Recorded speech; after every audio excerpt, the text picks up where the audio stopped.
fitnah dunia, tipu daya dunia, kamuflase dunia itu banyak sekali cabangnya. Tidak hanya banyak, tapi juga panjang dan lebar, dalam pula. Jadi fitnah dunia itu ya panjang, ya lebar, ya tinggi, ya luas, banget banyak, sangat banyak. Tetapi dari sekian banyak itu, hartalah yang paling besar di antara fitnah-fitnah itu. Sampai harus bedakan harta dan dunia, ya. Karena definisi dunia itu kullu hadzin ajilin. Semua keuntungan yang kita dapatkan sebelum mati, kita orientasikan sebelum mati. Nah itu ya macam-macam. Ada nanti disebut, ada namanya harta, ada namanya tahta. Ayo sijine apa? Ada namanya wanita. Ada namanya apa? Kuota. Ada namanya sepeda maksudnya. Supaya tak kabeh kan dipaksa tak gitu. Menuruti nafsu, menuruti syahwat perut, syahwat farji, ya, melampiaskan kemarahan, ya, ingin menghegemoni, ingin menguasai, ingin menonjol, pokoknya abadun katsirah. Itu namanya dunia semua. Satu dari itu disebut dengan harta. Harta inilah yang menjadikan paling banyak dan paling umum, paling meluas menjadi ujian manusia. Kenapa? Karena tidak satupun orang bisa menghindar dari harta. Tidak seorang pun bisa menghindari kebutuhan terhadap harta. Gak ono sing steril. Nek jabatan bisa jadi kalian jabatan ya tidak punya ambisi. Ya apa wong sing penting arep mangan turu. Wenganane ya kok kerja lah apa? Ya supaya iso mangan. Lah kok mangan ben kuat kerja. Lah kok kerjane ya ben iso untuk mangan. Lah nek mbok mangan ya ben kok iso kerja. Nah, akhirnya mau bengok ngono tok. Tidak punya ambisi jabatan. Begitu juga syahwat perut dan syahwat farji. Melampiaskan amarah. Itu semua ini bisa, beberapa hal bisa dihindari oleh manusia, tapi kalau yang nama harta la ghina li ahadin anha. Harta itu ujian paling luas, paling banyak dialami manusia karena tidak seorang pun bisa menghindarinya. Kalau harta itu sudah didapatkan, itu fala salamata minha, belum tentu selamat. Ya. Memang tidak punya harta fakir. Fakir itu hampir bisa mengantar kepada kekufuran. Tapi kalau mendapatkan harta, kita jadi orang berharta, memang bisa menghindar dari kufur, tapi nanti akan jatuh ke bahaya yang lain, namanya tughyan, penyimpangan.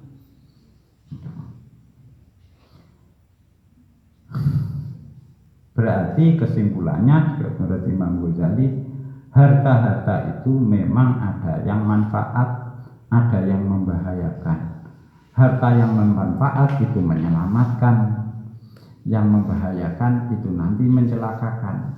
Nah, sama-sama hartanya, mana yang menyelamatkan, mana yang membinasakan, harus dibedakan. Dan menurut Imam Ghazali, yang membedakan, yang mampu membedakan itu hanya ulama yang gaul basair fiddin, yang betul-betul punya mata hati.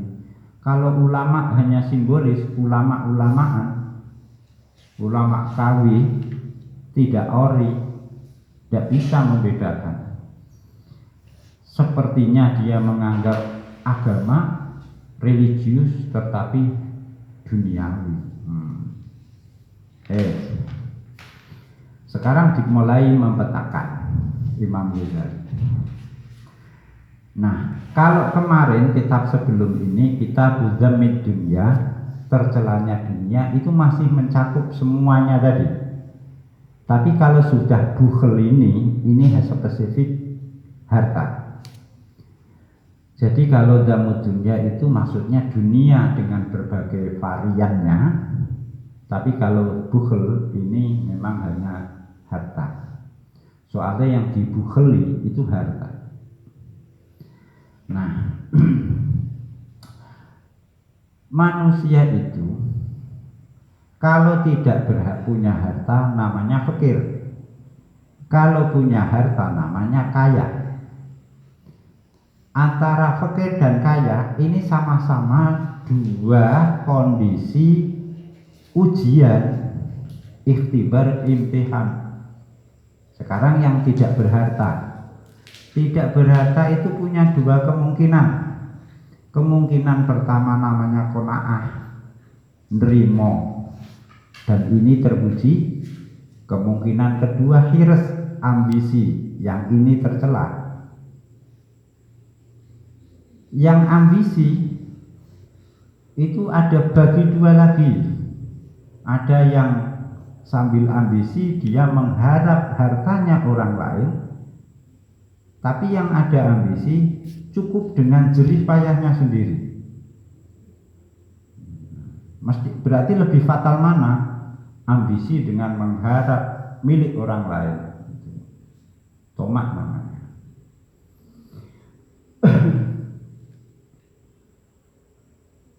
Yang kedua, orang yang punya harta itu juga punya kemungkinan dua kondisi. Pertama, hartanya ditahan, tidak diinfakkan. Yang kedua, hartanya diinfakkan. Yang diinfakkan mulia, yang ditahan tercela. Lah yang infak ini pun masih dua kondisi. Ada yang infaknya tabdir, berlebihan. Ada yang sedang. Yang berlebihan itu tercela, yang sedang itu terpuji. Jadi kalau dibuka bagan struktur akan jadi begini. Harta paling atas, mal. Yang kanan berharta, tidak berharta. Yang tidak berharta itu bawahnya ada. Yang pertama qanaah, menerima, terpuji. Yang kedua hirs, ambisi. Ambisi ini punya sub lagi. Yang satu tomak, berharap milik orang lain. Yang kedua berusaha sendiri, tasammur namanya. Nah, ini sama-sama, yang satu tercela, yang satu terpuji. Hirs. Sekarang yang berharta. Yang berharta punya dua kemungkinan. Satu, imsak, menahan, tidak infak. Yang kedua, infak. Yang menahan itu berarti tercela, yang infak itu terpuji. Yang infak ini pun tidak otomatis terpuji ya. Karena infak ini juga punya dua kemungkinan. Infaknya israf, takdir, boros. Ada yang iktisad, sedang. Yang boros itu tercela, yang iktisad sedang itu terpuji. Enak tak? Enak penggambarannya, bahkan strukturnya. Harta, wajib, fakid. Fakid itu punya dua hal. Yang satu tomak, yang satu fakid qanaah, yang satu hirs. Hirs dibagi dua, tomak sama tasammur, usaha sendiri. Wajibul mal, orang yang berharta itu punya halatani, punya dua kemungkinan. Yang pertama infak, yang kedua imsak. Yang infak punya dua kemungkinan, infak tabdir dan infak iktisad. Ini gambarannya. Jadi kalau yang sini sing Mahmudah dicentang, sing Madmumah disilang ngono, lawane dicentang ngajilang karek ngene-ngene. Karek kowe nek endi kowe? Ketoke kowe ya fakir.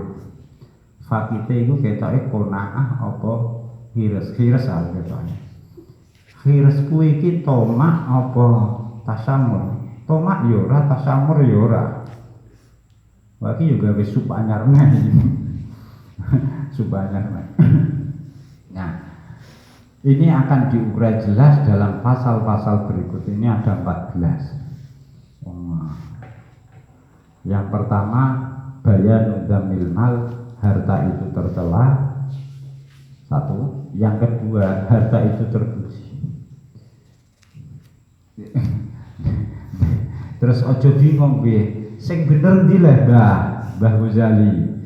Tercela apa terpuji? Kok jenengan bahas kabeh? Zamil mali nggih wonten, madhil mali nggih wonten. Sing bener niku mazmum napa mamduh harta niku. Nah, jadi Imam Ghazali ya, nek kadung nerangno terpuji itu orang terpesona. Memang terpuji, tidak ada cacatnya. Kalau sedang menerangkan perkara yang tercela, itu tercela sekali. Tidak ada terpujinya. Nanti mau pinter ya ngono. Nek kadung nerangno keapian, orang terpesona. Wis api itu gak ono kurangnya blas. Nek kadung nerangno elek, iku saking sempurnanya orang api blas. Imam Ghazali gini ya memang gitu. Kalau sedang menerangkan harta yang tercela, seakan tiada harta yang baik. Kalau sedang menerangkan harta baik, tidak ada harta yang tercela. Berarti piye? Ya perlu ngaji siang ini. Kowe nek paham termasuk Zawul Basair. Mana cara Imam Ghazali? Imam Ghazali juga tidak tanggung-tanggung minal ulama Zawul Basair, ulama yang punya mata batin, bukan mutarasimin ulama yang itu tadi hanya simbolis saja, ulama-ulama. Jadi ulama betulan ya. Karena memang untuk memahami seperti ini ulama ecek-ecek gak bisa paham cara Imam Ghazali ngono. Kudu ulama tenan iki sing paham gitu. Ya benar, ini Imam Ghazali yang bilang begitu pantas. Nah awake dhewe yang bilang, wah itu loh Ustadz itu ulama KB. Yang ini ya ulama ori ya. Ya kowe iku sapa ngare ulama ori KB segala macam. Ada sekarang yang pertama.